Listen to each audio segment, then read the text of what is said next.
Hello दोस्तों, स्वागत है आप सभी का आपके अपने यूट्यूब चैनल एग्ज़ाम तक में। दोस्तों, आज के वीडियो में हम बात करने वाले हैं आईटीआई इलेक्ट्रीशियन का क्वेश्चन पेपर। और ये सेकंड सेमेस्टर का क्वेश्चन पेपर है। 23 जनवरी 2018 को कंडक्ट किया गया था। इसमें जो है आपको टोटल 50 क्वेश्चन पहले पूछे जाते थे, लेकिन अब सिलेबस चेंज हो गया है। अब जो है आपके थ्योरी के जो है 40 क्वेश्चन पूछे जाएंगे। तो इसमें पहले होता था हर क्वेश्चन का जो है आपको 3 नंबर दिया जाता था। तो थ्योरी के जो है टोटल 50 क्वेश्चन है। तो आज के वीडियो में 50 क्वेश्चन हम देखेंगे किस टाइप के क्वेश्चन यहाँ पर पूछे गए थे। तो यहाँ पर देख सकते हैं, पहला क्वेश्चन है सिंगल फेज मोटरों का सिद्धांत, यानी कि सिंगल फेज मोटर जो है किस सिद्धांत पर काम करती है। राइट आंसर है ऑप्शन नंबर 1, घूमता चुंबकीय क्षेत्र तथा क्रॉस मैग्नेटिक फील्ड दोनों पर जो है ये काम करती है। ऑप्शन नंबर 1 इसका करेक्ट आंसर है।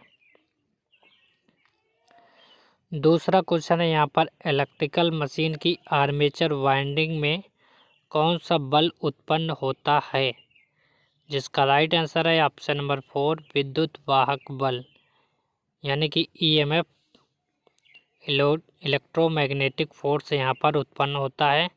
ऑप्शन नंबर 4 करेक्ट आंसर है। अगला क्वेश्चन है, किसी आर्मेचर वाइंडिंग से संयोजन हेतु निकाले गए सिरों को क्या कहते हैं। तो इसे कहा जाता है jumper. Option number 2 correct answer है। अगला क्वेश्चन है, अल्टरनेटर की घूर्णन गति को बदलने पर इसकी फ्रीक्वेंसी क्या हो जाएगी। इसकी फ्रीक्वेंसी जो है परिवर्तनीय रहेगी, कोई भी इसमें चेंजेस नहीं होगा।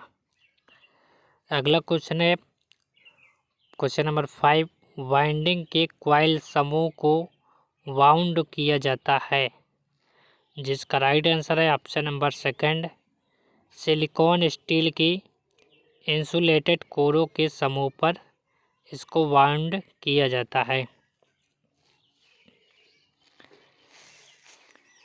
क्वेश्चन नंबर यहाँ पर 6 है,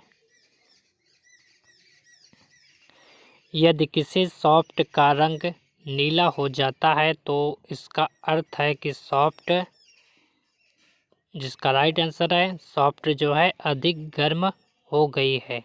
अगर उसका रंग जो है नीला हो गया है, यानी कि सॉफ्ट जो है अधिक गर्म हो गई है।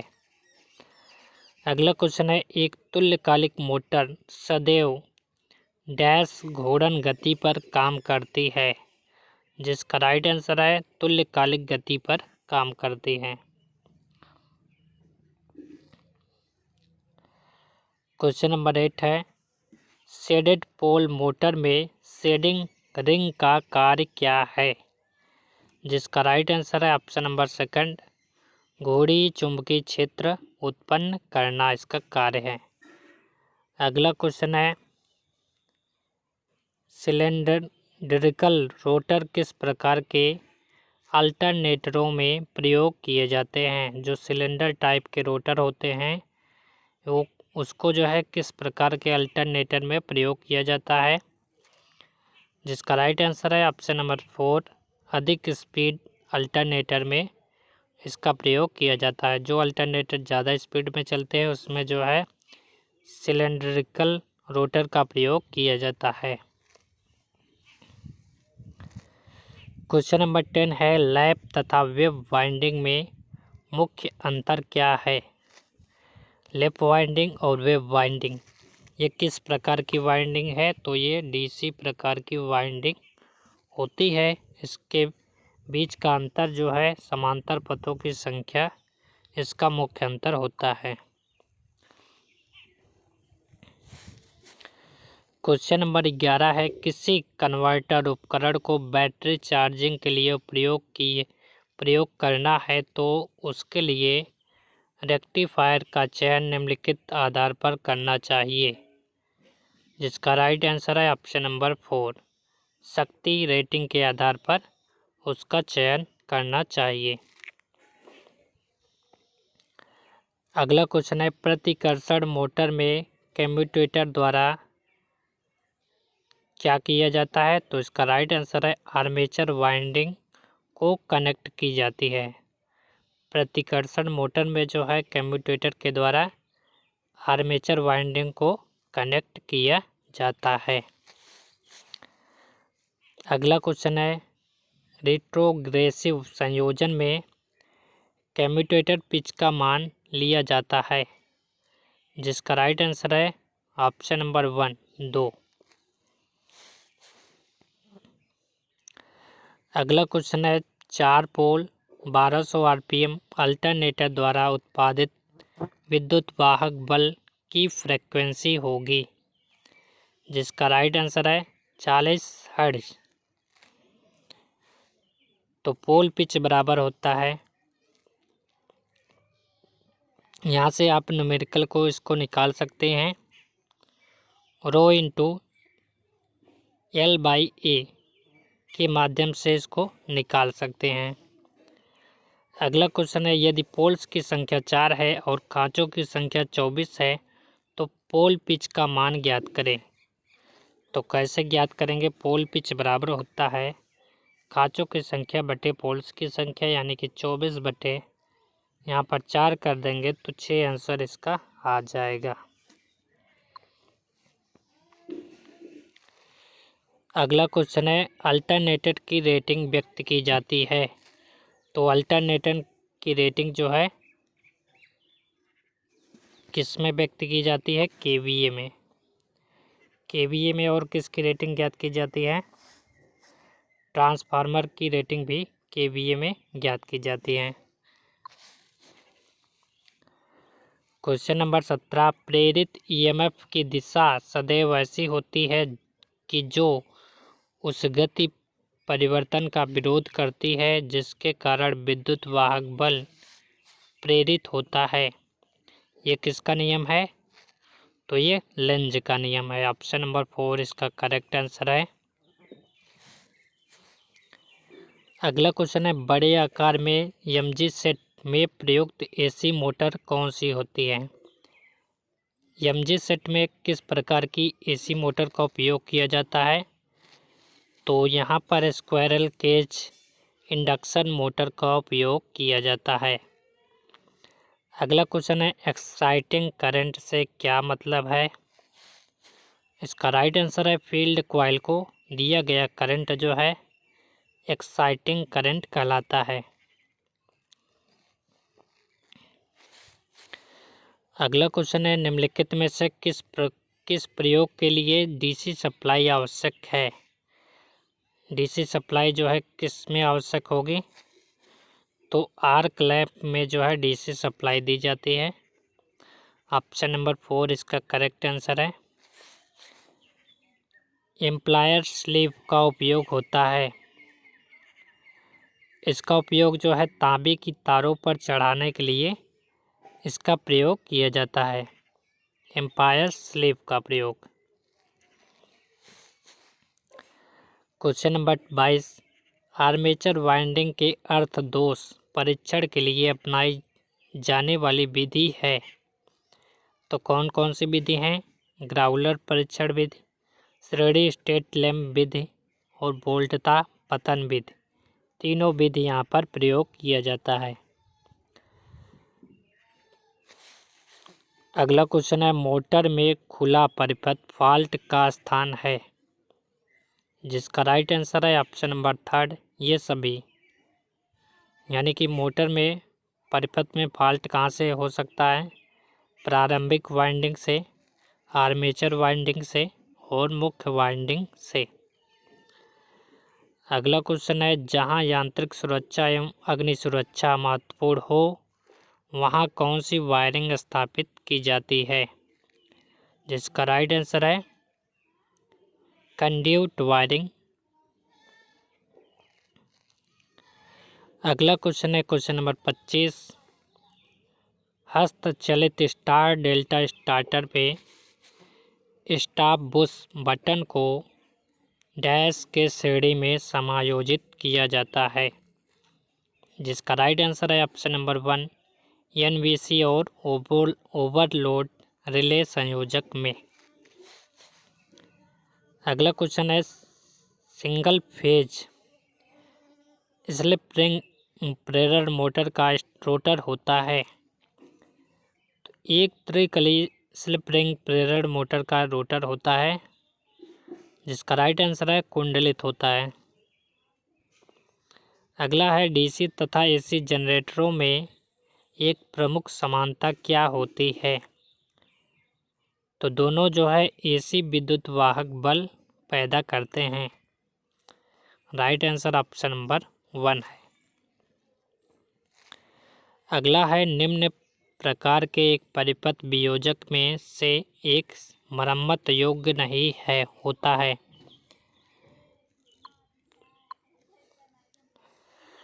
तो इसका राइट आंसर है मिनिएचर परिपथ वियोजक यानी कि एमसीबी जिसे कहते हैं। एमसीबी से कहा जाता है मिनिएचर सर्किट ब्रेकर। अगला है उपयोग किया गया प्रदीप्त पुंज तथा उत्पन्न किया गया प्रदीप्त पुंज का अनुपात क्या कहलाता है, जिसका राइट आंसर है उपयोग गुणांक।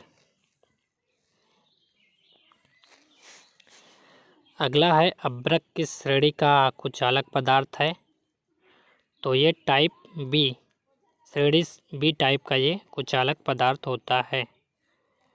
अगला है प्रेरण मोटर पर लगातार भार बढ़ने पर मोटर का शक्ति गुणांक क्या हो जाएगा, जिसका राइट आंसर है पूर्ण भार तक बढ़ता जाता है और इसके पश्चात जो है कम होने लगता है। अगला क्वेश्चन है तुल्यकालिक मोटर को चलाया जा सकता है। तो राइट आंसर है ऑप्शन नंबर 3 केवल पश्चिगामी शक्ति गुणांक पर, केवल अग्रगामी गुणांक पर, केवल इकाई शक्ति गुणांक पर। तो तीनों पर इसको जो है चलाया जा सकता है। अगला क्वेश्चन है नियॉन साइन नली के प्रचालन के लिए आवश्यक वोल्टता निर्भर करती है। राइट आंसर है नली की लंबाई पर निर्भर करती है। अगला है नियॉन साइन नली परिपथ में फायरमैन स्विच का संयोजन किया जाता है। राइट आंसर है भवन के बाहर इसका संयोजन किया जाता है।